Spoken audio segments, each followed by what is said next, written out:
Wait. Let me hit go and I'll give you the, And then you'll call the meeting to order. wait. We're good. Good afternoon, everyone. Welcome to the Opportunity Youth Academy Governance Council meeting. Today is Thursday, May 12th. I'm Dr. Jessica Bonduras, the chair of the committee, and we will start with roll call. Blanca, please do roll call for us. Yes, is Dr. Brooks.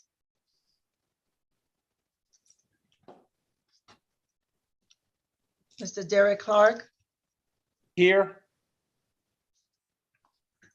Dr. Joelle Hanson. Not a doctor, but I'm here. Oh, Bar today. There you are. and is Courtney Portal here? Here.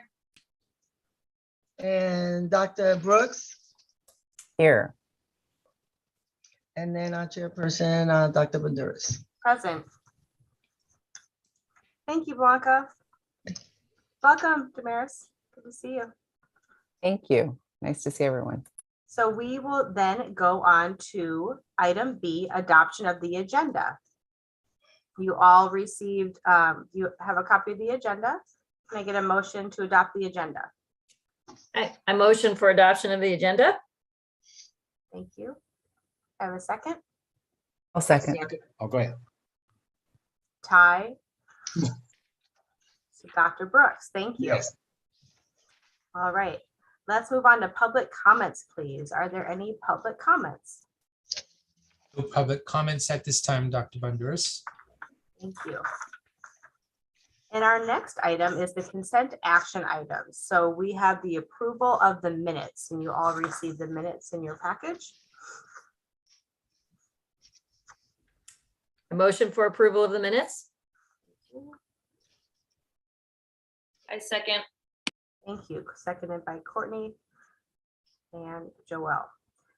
Did the first. So we are done with that, and we'll go on to informational. So for informational, we have a presentation on school data analysis and program review. And so we wanted to bring data and present some data to the group. And so Dr. Everett will present, I believe, and then we'll have discussion.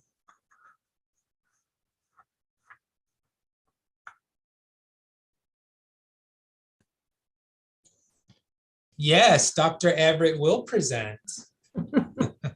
Actually, we are going to co-present this great. This presentation, just because the data that is in the presentation was pulled by both Dr. Everett and me. So, and this was really a request by the Governance Council, specifically from Courtney. And so thank you, Courtney, for making this request. What we did was put together this presentation of all of the data that we currently have in regards to academic performance, some of the dashboard indicator data. We also have data around our enrollment and also around career labs, some data around college and career progress and readiness.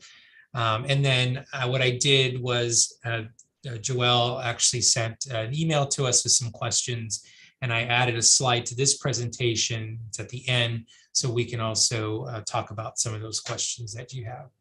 And so please feel free to stop me at any point if you have any questions or want some feedback or clarification.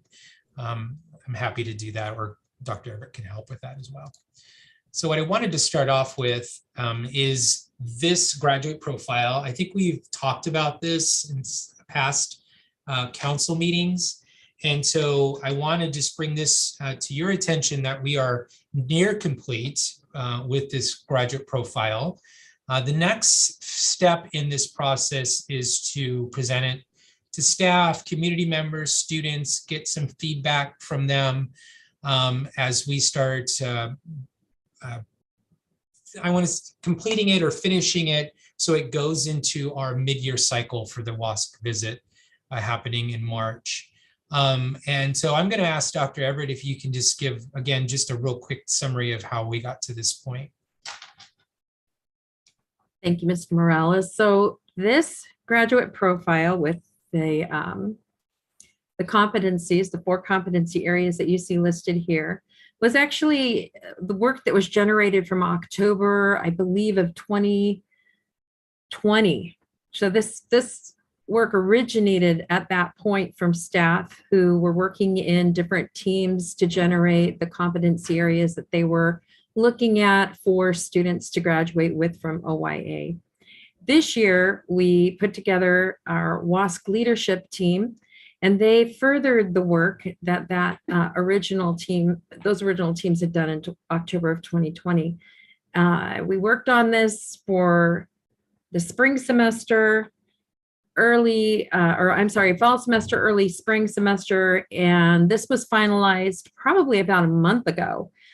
We've shared it with a few folks, including our staff at the staff meeting just that we recently had, and got some very good feedback. The next step, like Mr. Morales is saying, is we're going to be sharing it out with students. And then next year, for the next school year, what we're going to be doing it is embedding it in not only the competency areas, but you can see each one of the subcategories underneath, and finding measurable outcomes for each one of those. So that's the work that's coming up in the next school year. Great, thank you, Dr. Everett. I have a question. Yeah. Just clarity, Dr. Everett, so are you saying that you all are going to be looking for a tool or some sort of survey or something that students could take to help them understand where they're at in these areas?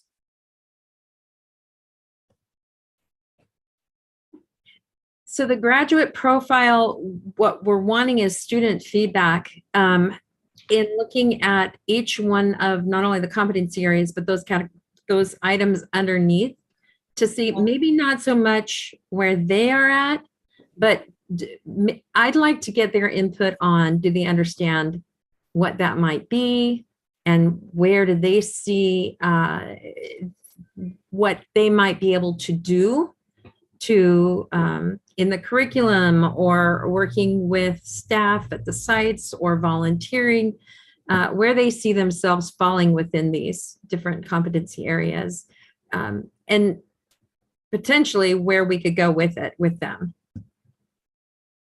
I don't think it would be a self-assessment as to where they are, as much as it is where they see these areas being reflected in the work that they've done with OYA.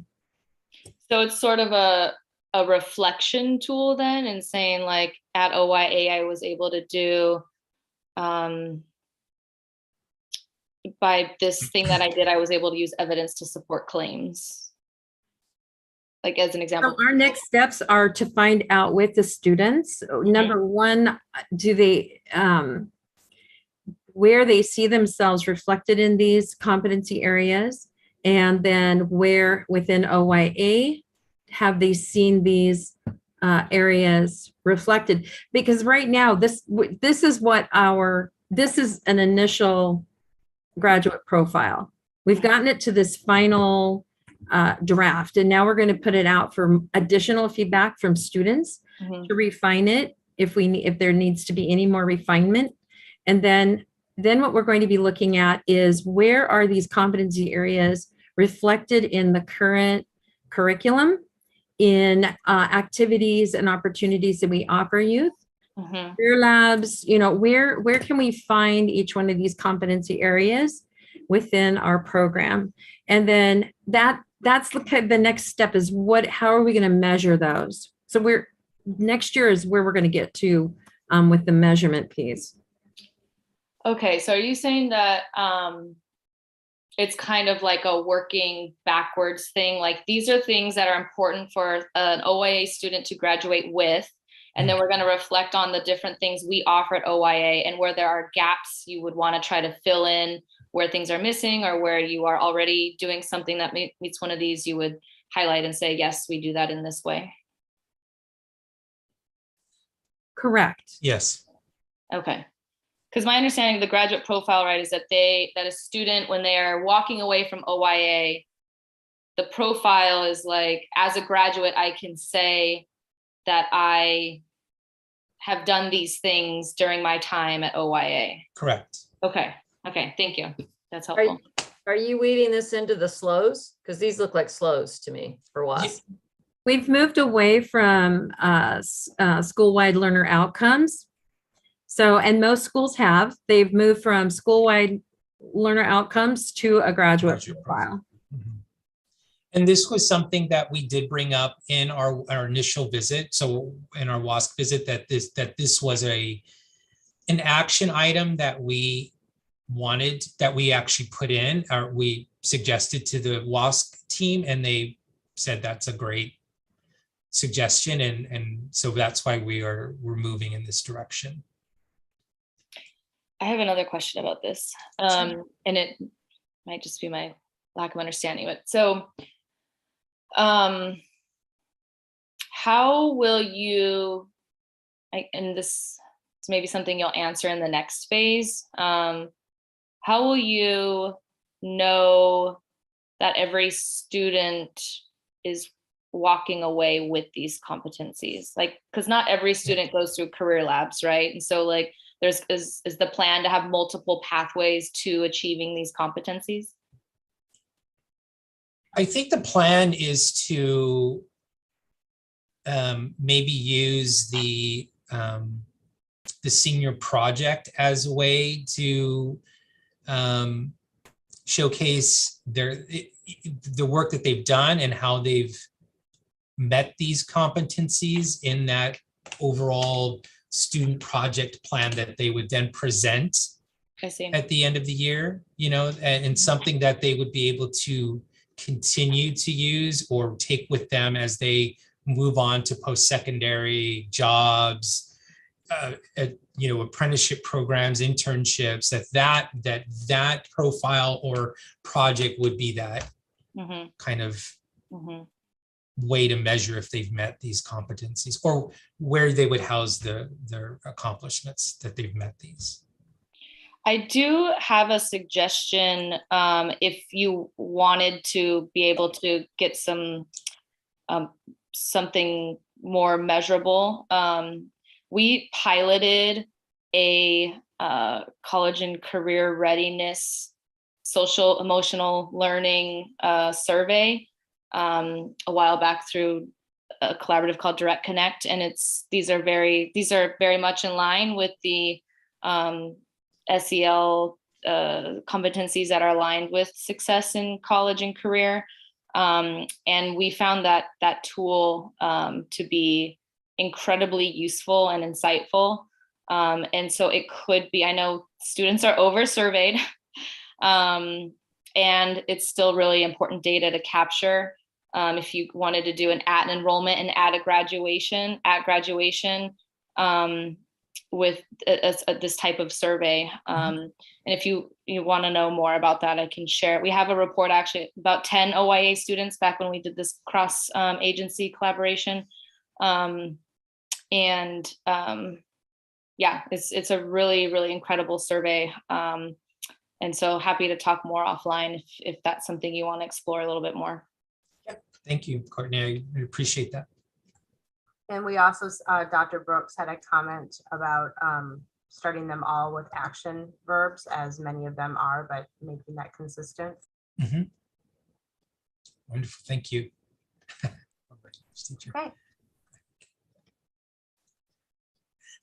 So the next few slides that we have, we'll look at CASP, our SBAC assessment, and our ALPAC score, where I think it's our RENSTAR scores, and then ALPAC. So I'm just going to move through these. Did I do that? Okay. So this is our CASP and ELA for our 11th graders are the group that takes this test. As you can tell, there is a year missing, 1920, and that's because CASP wasn't, we didn't do CASP at that time because we were in the pandemic. So the comparison is only from 1819 to 2021. We did see an increase in proficiency, or at least met or exceeded.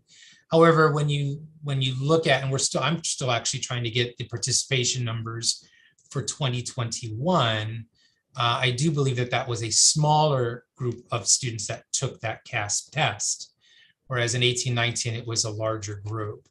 But we still saw some growth in ELA. And then same with our math. We did see, even though it was only a 6% increase, it's still growth from 0% up to 6.25.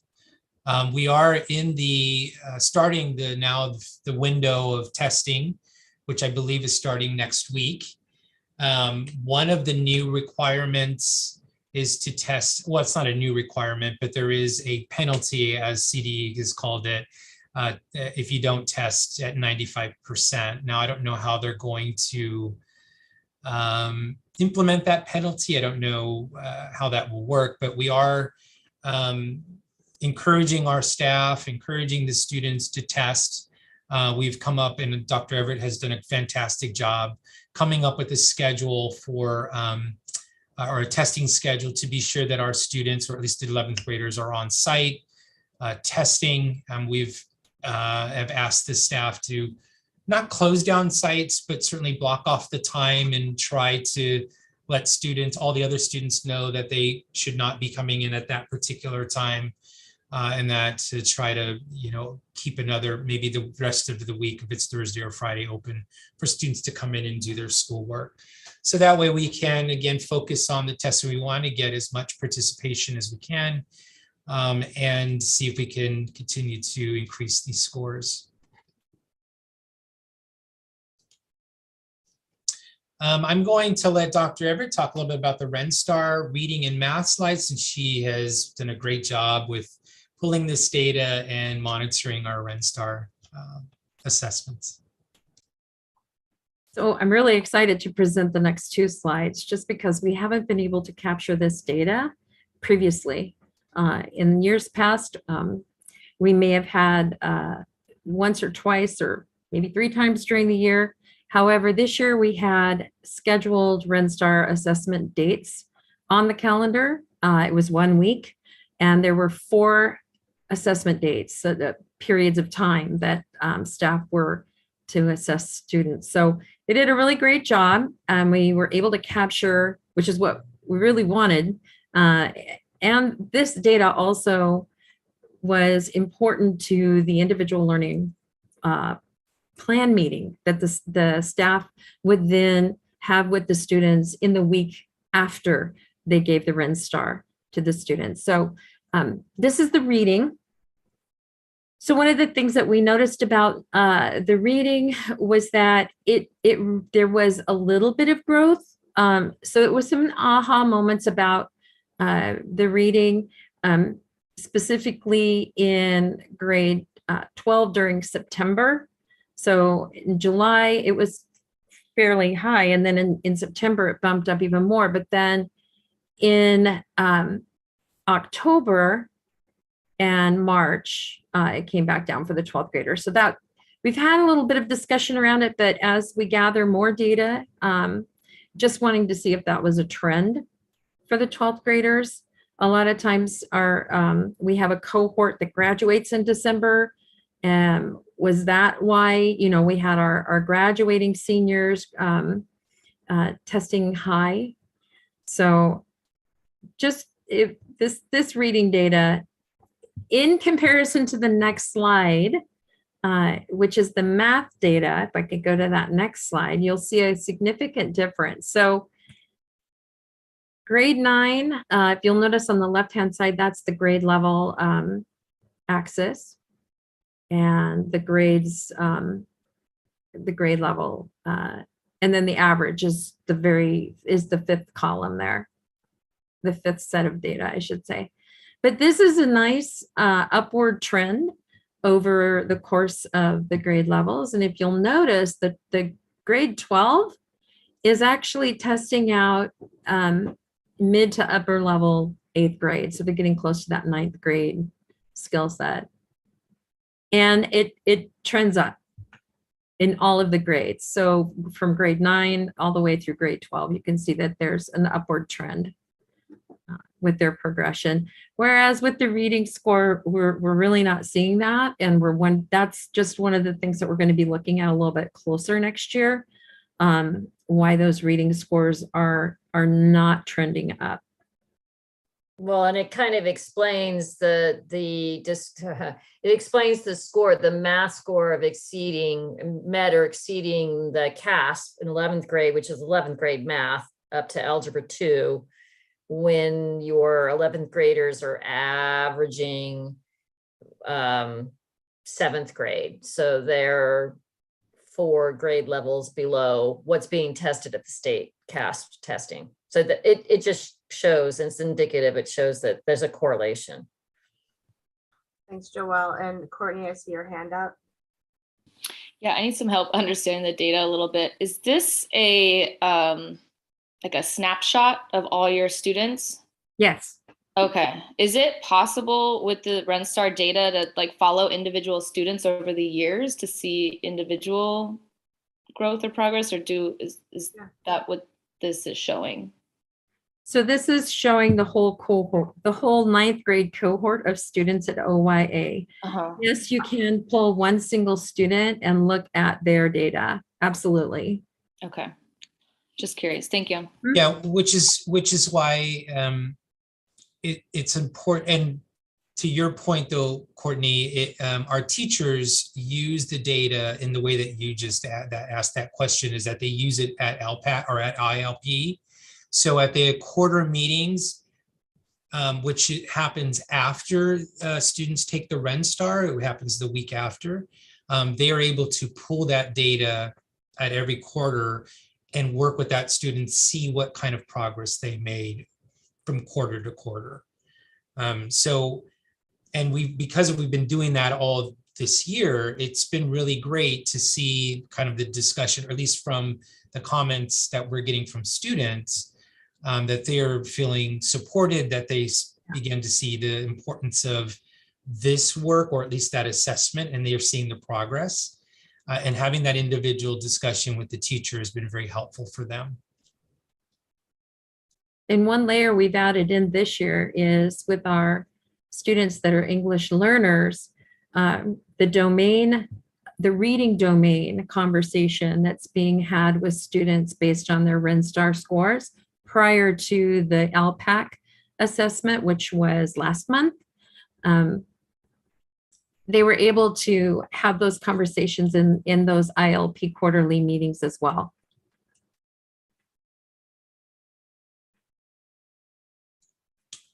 Great. And again, I'm going to keep going, but if you have any questions about these slides, we can always come back to them.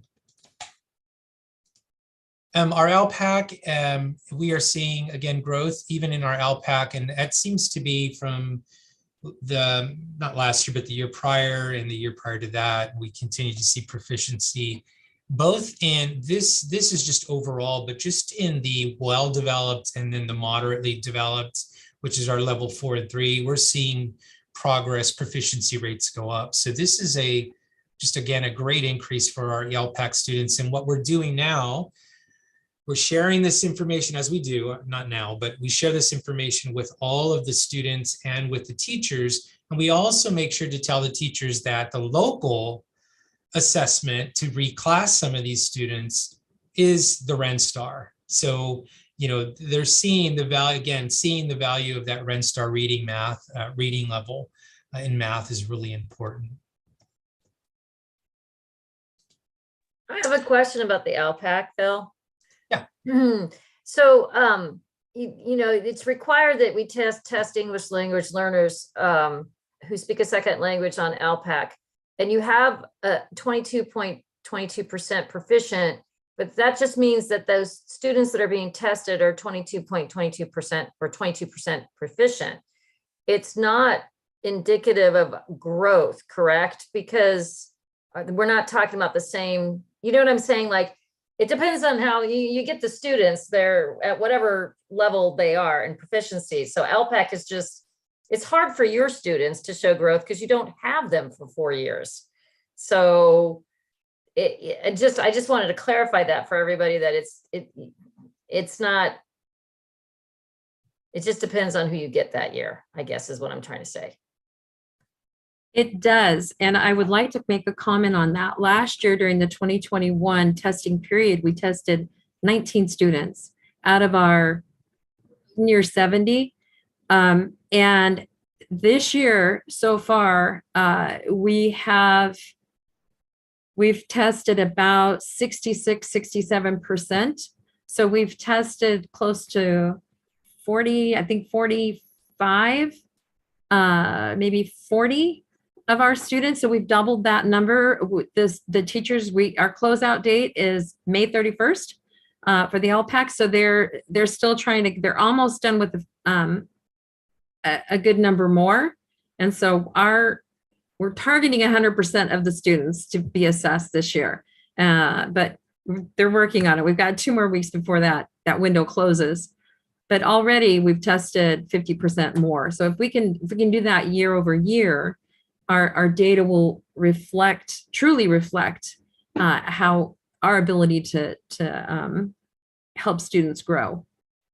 Would the reclassification data be more indicative of growth than LPAC proficiency? Absolutely. Yep. And we were able to reclassify 1 student so far this year. We're doing another round. We're going to look at another round for that now. But yes, and after this LPAC, after these scores we get these back, we're going to be looking at another one, another round in September, I believe. And that's the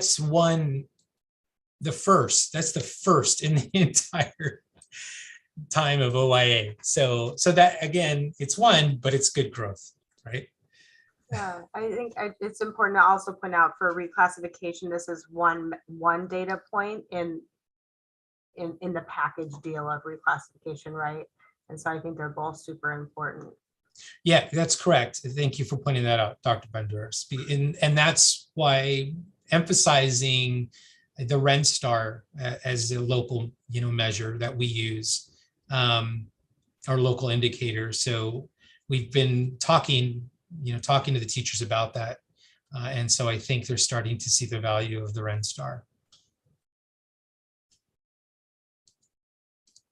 Our graduation rates just this year just skyrocketed. I mean, it really, and I think this is just a result of the work that the counselor, Kipsy has done, working with our students, doing grade, tracking, meeting with them, making sure that they're on target for graduating on time. And I also believe that the ILPs, those advisory meetings, those quarter meetings, talking to teachers and checking in with their progress has really helped out with making sure students are graduating on time. So, and not just in overall, but in these particular groups. The reason why I share this is because in the student with disabilities, that was SELPA, we actually were under PIR, which is a program, I think, improvement review for the graduation rate for students with disabilities. And 2 years ago, we were we actually went down, we went negative, we went the opposite way. And we, part of the plan was the ILPs, credit tracking, making sure that that particular group of students were going to improve. And in fact, they did. And so we're very happy about that. Hey, Phil, question for you. Based on this graduation rate, which is pretty good, how many is there stats showing how many of these ones out of each class are actually going on to post-secondary education? We are pulling that data now, Derek, and so thank you for that question. And that's something that Linda is working on, to making sure that and that's that first year tracking that we do with students. The numbers that we have, and I have it in the slide, and I could show that to you. I don't want to get ahead of myself, but I want to say it's 70 plus students are actually in community college, our graduates that are in community college right now.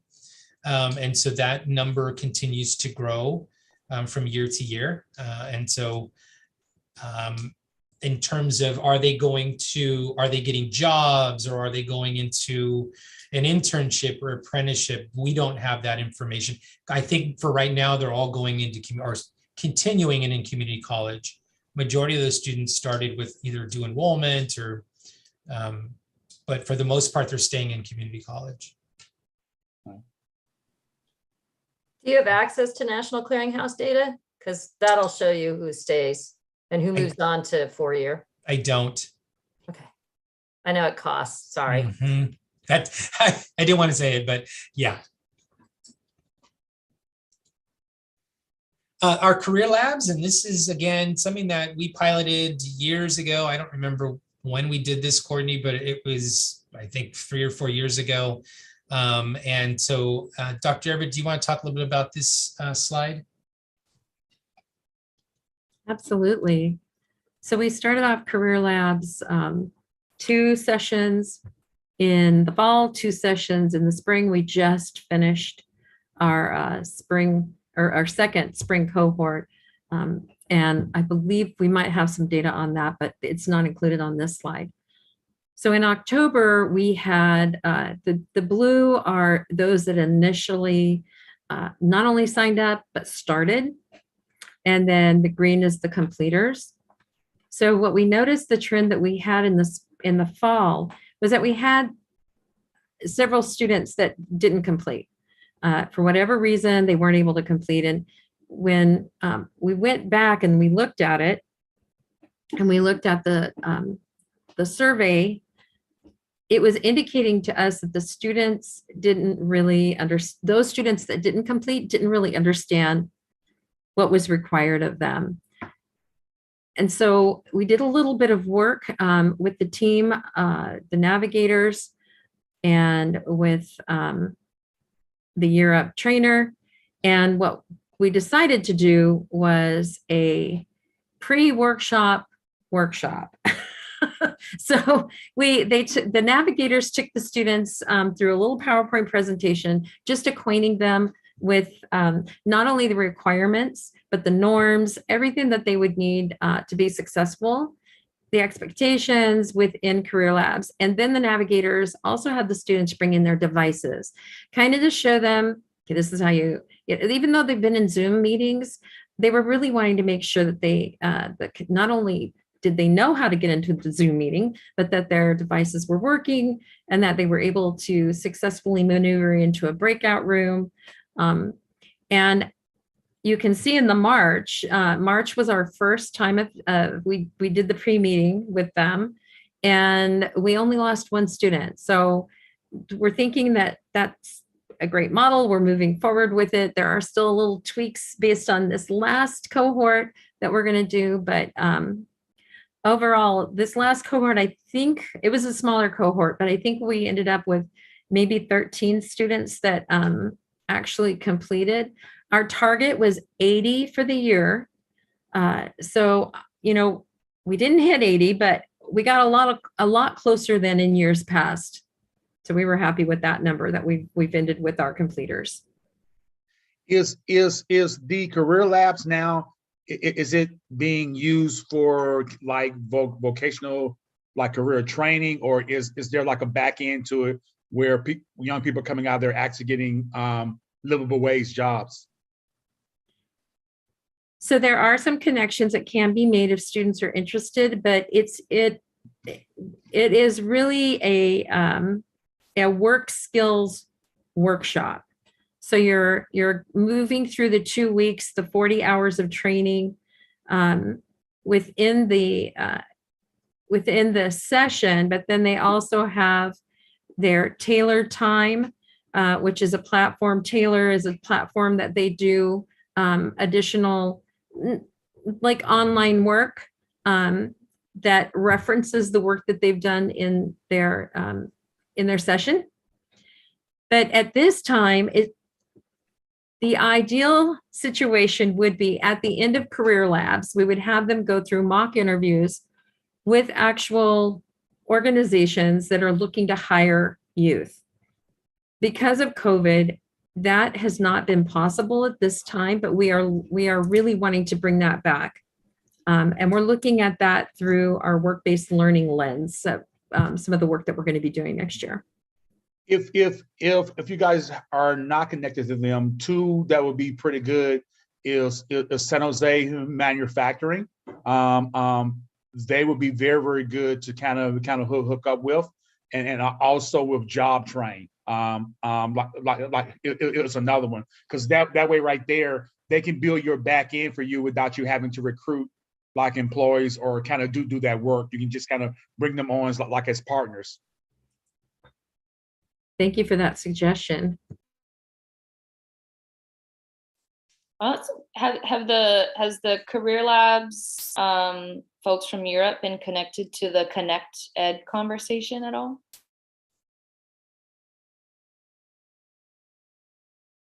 No. I think maybe Europe, since they've been such a, tight-knit partner with OYA, that maybe they could join some of those conversations Well, for the so tech industry stuff. yeah, and just so Europe has kind of changed their model a little bit, in that they're now trying to do more of a kind of a train the trainer model. And so next year will be our last year with Europe. And so they will be training our staff, and we purchased the kind of the model,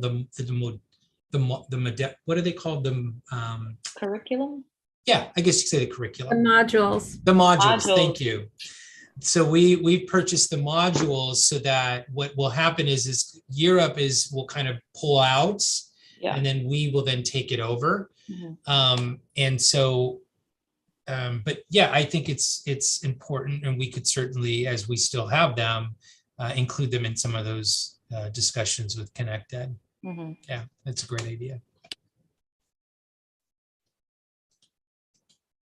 This is just a college update. And so currently we have 7 students currently enrolled in their dual enrollment in community colleges. We have at this point also, I want to say 15 or 16 students enrolled in Metro Ed for the fall. So we're really excited about that. One of our students completed the auto service course at Metro Ed and is actually receiving a certificate of achievement and a scholarship provided by Metro Ed, and is enrolled to take sports medicine in the fall next year. So that is becoming a very popular opportunity for our students, Metro Ed, particularly for students that are not looking to do dual enrollment, that really want to go through and get the experience through Metro Ed and the certifications that they offer. So we're excited about that partnership. We have, it's probably a little more now, but 59% of our students have a post-secondary plan. And 96 graduates are currently in community college, not went, but are in community college, working on a variety of certifications and degrees in those particular areas. And our college liaison, Linda, spends a lot of time working with that group of students, because there still is a lot of hand-holding that has to happen with those students. So the work that she's doing with them has been fantastic. And the work that our counselor's doing with Metro Ed and building that caseload has been amazing as well. Go ahead. Phil, I think just so you and Dr. Everett and Dr. Banderas will actually know. So I think Metro Ed is, when you get a chance, have a conversation with them, because Metro Ed is also, I think they're doing some type of initiative that they're going to be doing with Lighthouse Building Back Better. And so you guys want to be at the table for that, because it's important because other entities, kind of like you guys, Conservation Corps and Job Corps and right, the rest of them, they're kind of going that route. So they're doing a really big push coming up here soon with Metro Ed and Lighthouse Building Back Better, which is with Silicon Valley joint venture. And so you guys might want to reach out to Quincy Phillips, the executive director at Lighthouse Building Back Better, to have a conversation to make sure that you guys are in the conversation. and that you don't get left out of it. Because it's big money that they're dealing with, and it's big initiatives, and it's nothing a little, it's not a little small project. That's what I'm saying. And eventually they're going to launch that media and everything else, and you guys want to be at the table. Thank you, Derek. I will do that. Here are enrollment numbers for the last 3 years. And Joelle, I was able to pull the breakdown per grade level. It took some work. Thank you, Blanca, for running some reports, but I did get those numbers, and I would happy to share those with all of you in an email. That's okay. But this is pretty much what we've had. In 1920, we're at 354. And that number, I think, is was the enrollment at the time before we went into shelter in place, because then there were some changes on enrollment numbers and how we were collecting that information in Aries. So it probably was a little higher, but in terms of what Aries had, we had 354. And then of course, 2021, we didn't see a huge drop, but we were at 324 by the end of that year. And then as of today, or just about a week ago, we were at 365, but we will probably be closer to 370, 375 in the next 2 weeks. So, and our full capacity is 380. So our numbers are increasing, and that's a good thing. So I did put the questions here, Joelle, that you had sent. I just wanted to be clear that we could answer these. I think I said slide 7, the enrollment, I have those for you. I think the average, though, I can give you the average real quick. Ninth grader, or the 9th grade level, is averaging at 50. 10th grade is about 60. Our 11th grade class is 170. It's a larger group. And then our seniors are 80. So that's been the average over the last 3 years. Do you have numbers of students by grade level that represent the percentages? I think we did. Did we answer this question, Joelle? Okay. And does the Rent Star score represent the grade level? And I think we did kind of answer that as well. Yes?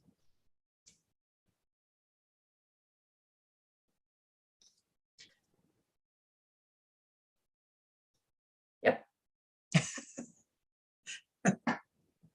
Well, that's the presentation I have. If you have any other questions or comments, feedback, I'm happy to take those comments or answer any questions you have. I just want to say I appreciate you putting all this data together. I know how time consuming it could be to put data and look at data and put it together.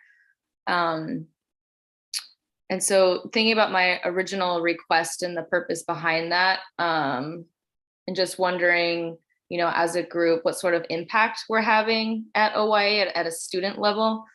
I don't know, I'm just curious to hear from the group here, like what is the data indicator that we are able to support OYA in supporting students or getting more students to graduation, or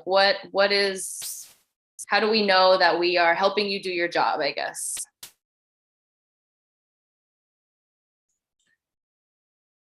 Are you asking, is this a question for the group, or is that a question for me? Just hoping, I don't know if we have time. I was kind of hoping to have a little bit of a discussion around this.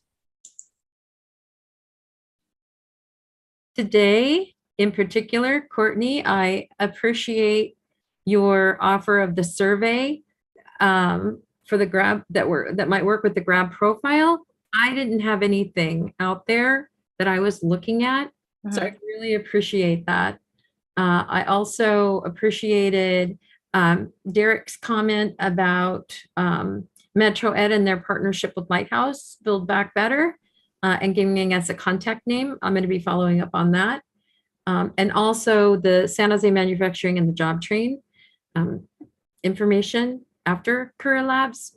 So that's what I'm taking away from today. I take away something every single time we meet about the wealth of knowledge that you have outside of OYA for us, and that what you bring to the table. Okay, so yeah, I definitely see it. Part of our role is bringing in our networks and contacts that can support OYA's mission. Is that what you're saying? Cool. Yeah, I wanted to echo that. I think just, the information of outside our scope is really important. And the experience that you've had working with you particularly have had was working with students of the same, with some of the same needs. I think also in just coming in, this year, in year two, the work that we know OYA is venturing into and has presented to the group around the college to career, right, is really going to be, it's your impact in that is where I see some real growth happening. And that's through the advisory and like the meeting we had a couple months ago with West Ed and all of that. And so I see that partnership and really being impactful in that area as well. How much contact, who's really to community colleges and who has really kind of came on and really like supporting this type of work is, are you guys in contact with West Valley College and with Mission College? Those are the two that has been very, very helpful, where they're not only looking at post-secondary education, but they're doing other things too. And they also have certain funding that's coming down.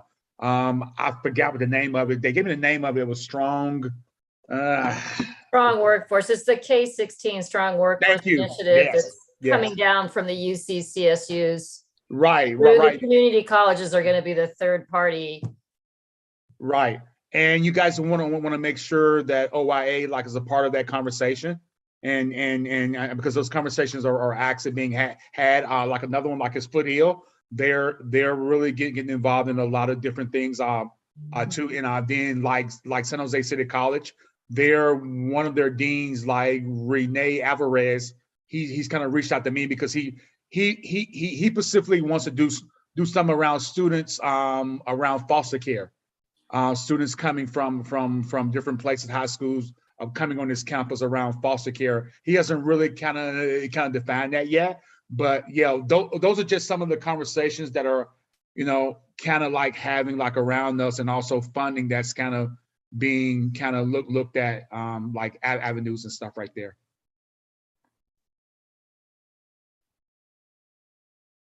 So I think Joelle has those contacts. So.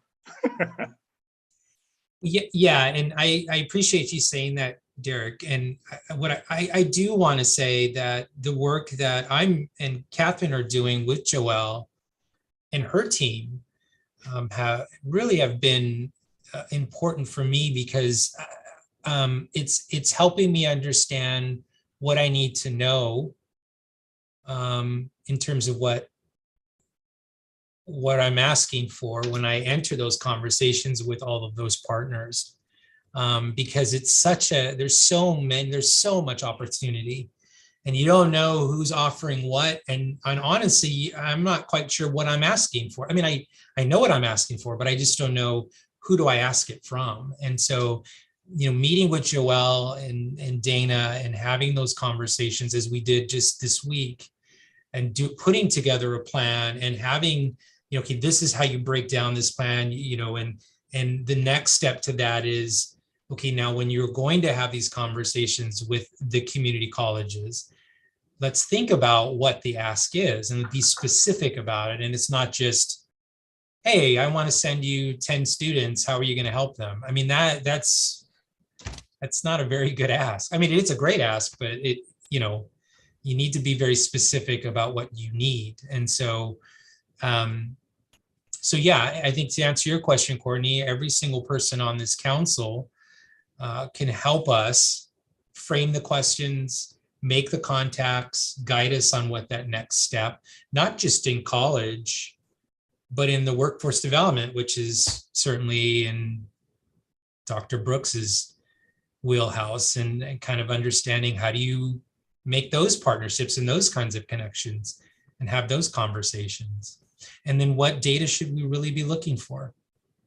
because we can look at all kinds of data, but what is the most meaningful piece of data that you would say to me, Phil, that's all great. CASP is wonderful, but really I want you to think about that particular data point, because that is going to drive home or guide you in whatever next step that may be. Because it's, as administrator, we have to look at all kinds of data, and this conversation is timely because we've got LCAP coming up. So I'm looking at data all the time, but what is the most meaningful data that we need to look at that's going to push us forward in the right direction? Well, Phil, give yourself and Catherine credit because you're building a team, including the work-based learning manager, who's going to be forward-facing to industry and inward-facing to the classrooms and the teachers. And so that's going to help, to get to your point, Derek, help expand the opportunities for post high school careers, whether it's certification, apprenticeship, internship, two-year transfer. So Phil and Catherine are building out that ecosystem that's required to get to that point. So I just wanted to give you guys credit for having that vision and moving forward with it. And speaking of more data, Resource Link had been, the collaborative as a whole has kind of been on pause for the past year, but we are getting ready to get that back going again. And so I'm anticipating having a report that I can share probably in the next couple of weeks. And this report will be the first sort of deeper dive into the newest version of the assessment that we implemented about a year ago, or if it's either a year or 2 years ago. Time is a weird thing these days. But anyways, we haven't been able to look deeply at your students' needs in a couple of years. And so we'll be able to do that soon. And I'm hoping that's gonna tell us some story of what direction we need to be going in terms of focusing efforts in support services for students. So I'll keep you posted. Well, thank you all for the discussion, the questions, and and requesting the data. This will be brought back. We have a lot items to be brought back would be the graduate profile, continuing with the data, the connections with college, career, and the like. So thank you for that. Our next item is the Resource in College and Career Fair.